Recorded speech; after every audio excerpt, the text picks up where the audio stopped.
Hello students, welcome to core classes. Students, आज का जो हम वीडियो कॉर क्लासेस में दिखाने जा रहे हैं वो है BCSCT 131 का असाइनमेंट सॉल्यूशन 2025 का। और उसका वो जो क्वेश्चन पेपर है वो 2 पार्ट्स में डिवाइड है, पार्ट ए और पार्ट बी।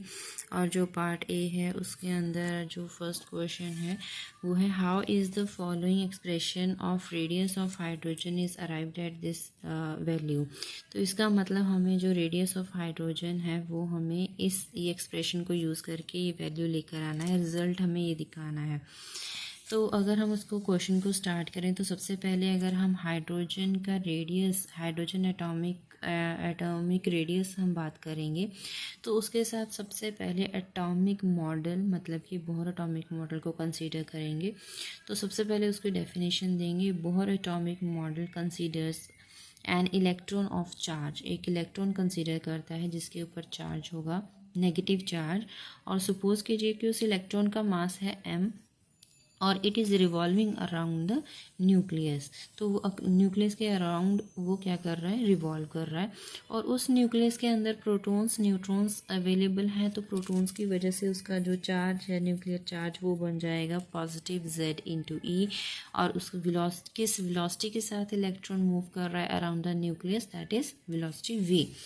तो velocity of electron we can write it as v and radius of orbit r। Charge on electron is -e and mass of electron is m। तो mechanical stability की बात करें तो हम उसके अंदर बात करेंगे फोर्सेस की। तो forces of attraction between nucleus and electron around revolving around it, the attraction force between them and as well as centrifugal force will be having same magnitude but both will be act in opposite direction, so we can write it as FA. A means attraction, force of attraction is equals to minus force of centrifugal force। तो negative sign को यहाँ पे reason जरूर देना है कि negative sign indicates that one type of force opposes to each other.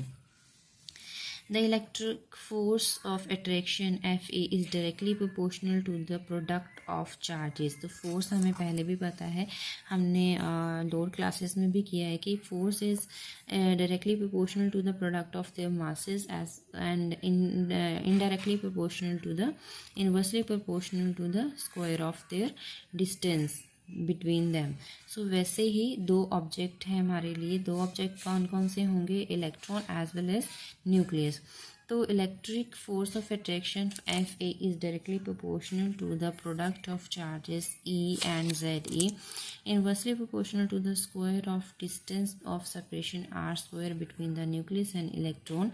FA is directly proportional to minus EZE upon r square। तो इसका प्रोपोर्शनलिटी साइन हटाएंगे तो हम एक कांस्टेंट लगाएंगे, that is 1/4 pi epsilon naught. तो हम इसका नाम क्या रखेंगे, 1/4 pi epsilon naught is equals to the proportionality constant. इसके अंदर जो एप्सिलॉन नॉट है इट इज़ परमिटिविटी, किस कंडीशन में, परमिटिविटी इन वैक्यूम। और उसका एक पर्टिकुलर वैल्यू है, constant value, that is 8.854 into 10⁻12 coulomb square per newton per metre square. और जो एटॉमिक नंबर है इसका कोई यूनिट नहीं होता। और जो आर स्क्वायर है इट इज़ अ डिस्टेंस, सो इसको जो मेजरमेंट होगा वो मीटर्स में होगा। जो चार्ज होगा that is in unit coulomb. तो हम बात करते हैं, अभी तक हमने बात करी है FA और FC having equal magnitude and opposite direction. तो उसके लिए हमने F फोर्स ऑफ अट्रैक्शन निकाल लिया है। अब हम फोर्स सेंट्रीफ्यूगल फोर्स की बात करेंगे, दैट इज़ mv²/r। सो जो mv²/r और ये दोनों जो हमने वैल्यू ली थी ऊपर, ये वाली वैल्यू, इन दोनों को हम क्या करेंगे, सब्स्टिट्यूट करेंगे इस इक्वेशन के अंदर, इक्वेशन नंबर 1 के अंदर। सो सब्स्टिट्यूट करने पर हमारे पास क्या वैल्यू आई, ZE²/4 pi epsilon naught r is equals to mv²। According to Bohr theory in n orbit the angular momentum of electron mvr, angular momentum का वैल्यू है mvr। It is integral multiple of h/2 pi units.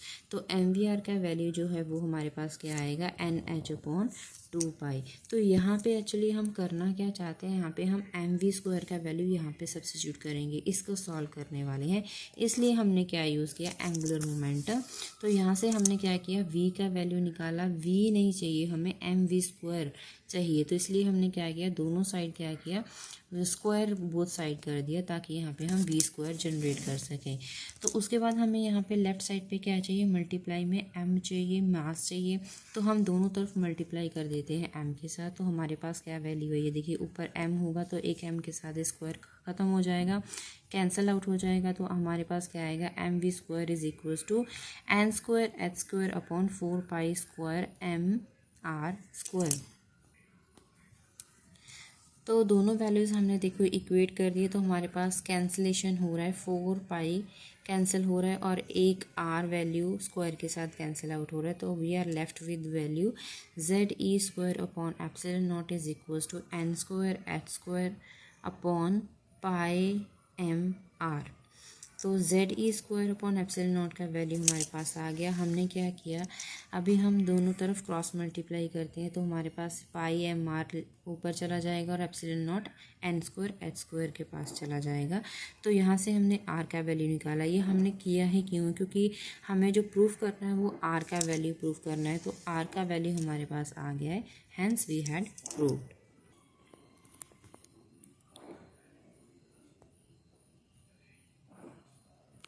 Second question है हमारे पास। Second question है, first part, briefly explain Heisenberg principle. Heisenberg principle के लिए हमें क्या करना है, it is uncertainty principle. It states that कोई भी एक particular value, it cannot have both values at one time. वो कौन सी value, position and momentum.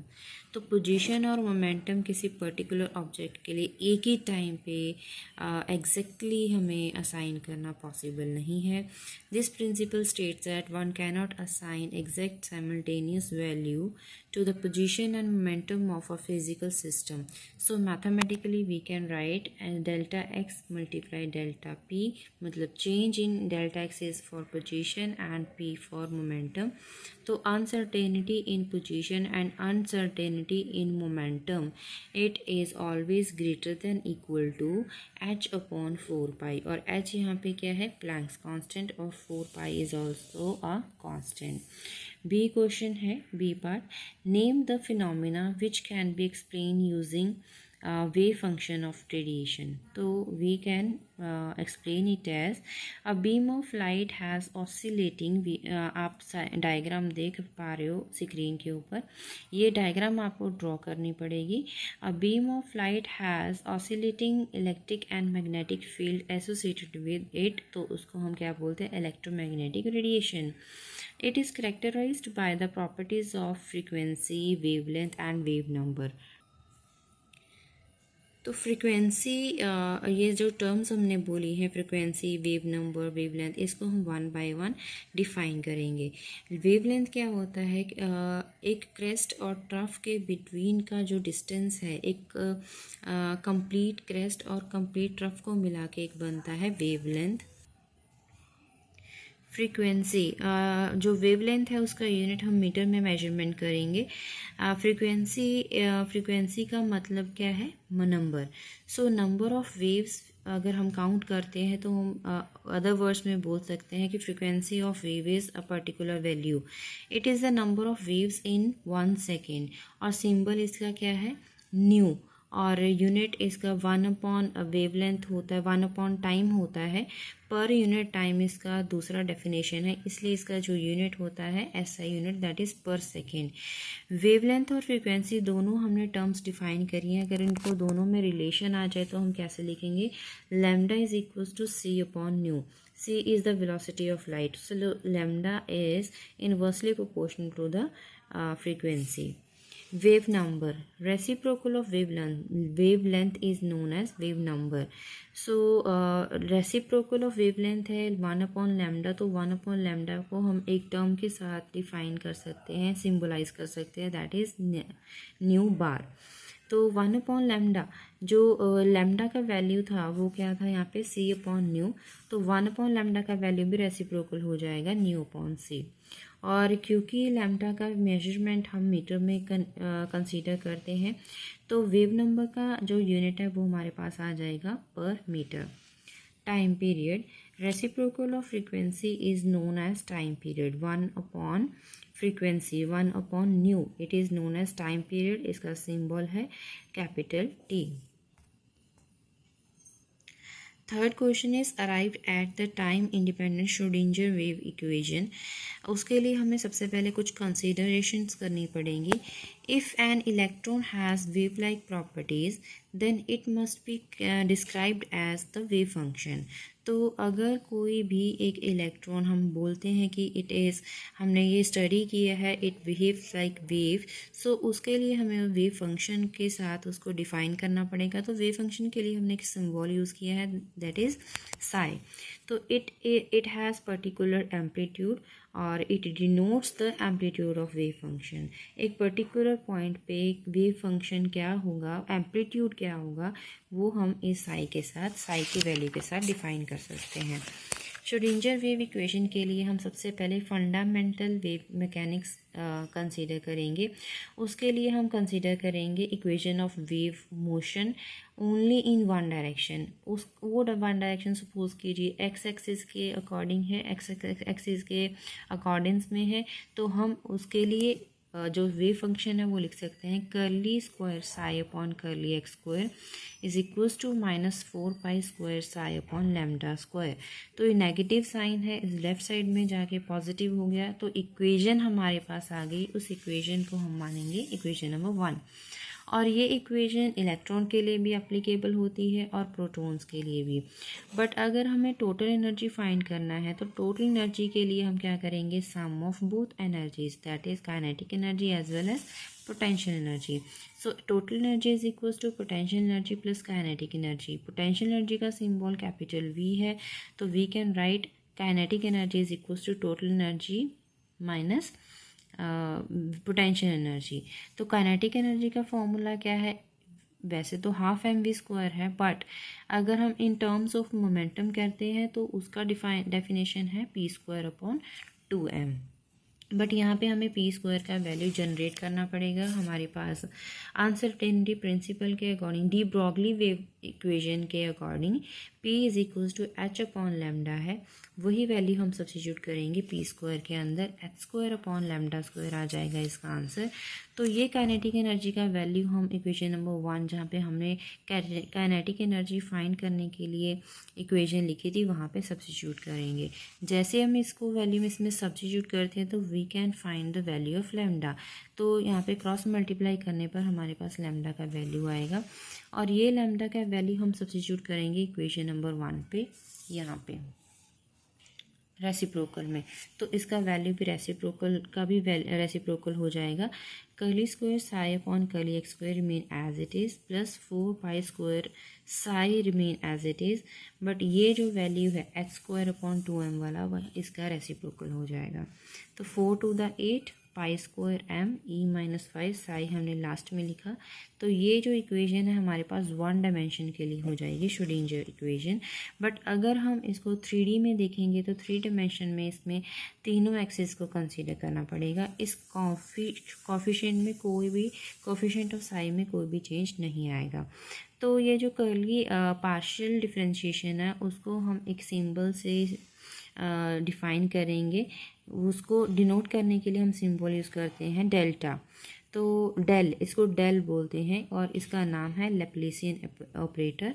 del² psi plus 8π²m/h² e−v psi is equal to 0। यहाँ पे जो del² उसका वैल्यू क्या है, half partial differentiation in x axis, y axis as well as z axis.